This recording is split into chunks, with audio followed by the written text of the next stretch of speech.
রবিবার Asansol north traffic গার্ডের পক্ষ থেকে একটি সচেতন বাইক র্যালি বের করা হয়। এদিন এই র্যালিটি আসানসোলে এইচএলজি মোড় থেকে শুরু হয়ে জুবলি মোড়ে এসে শেষ হয়।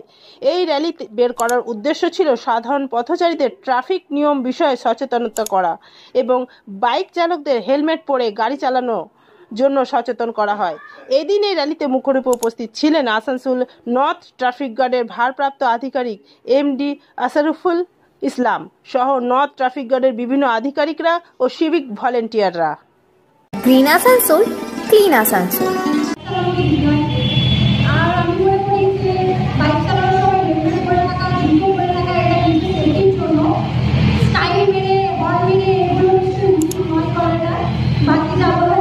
काफी ट्रैफिक को काफी गाइडेंस दिया गया है और सब लोग जरूर हेलमेट पहनिएगा और अपने आप को सेफ्टी का जरूर रखिएगा। फर्स्ट सेफ्टी आप लोग पुलिस को देखिए घबराइए मत, पुलिस हमेशा आपको अपसाइड के लिए बोलता है हेलमेट पहनने के लिए और अपना सेफ है और सेफ रहने के लिए। सब थैंक यू।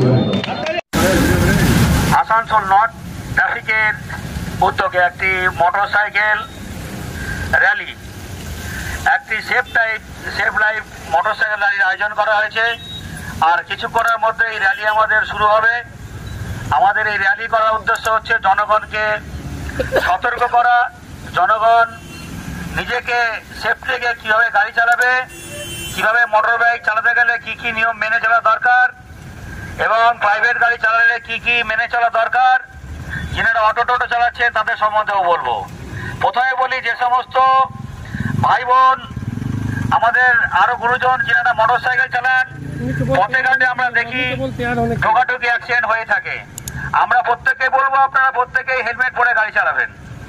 আমাদের এটা অনুরোধ, এটা পুলিশের ভয়ে কেউ পড়বেন না, আপনারা নিজের সেফটি নিজে রেখে মাথায় হেলমেট নিয়ে চলবেন। আপনারাই বুঝবেন কি হেলমেট নিয়ে চালালে আপনাদের কতটা সুবিধা আছে।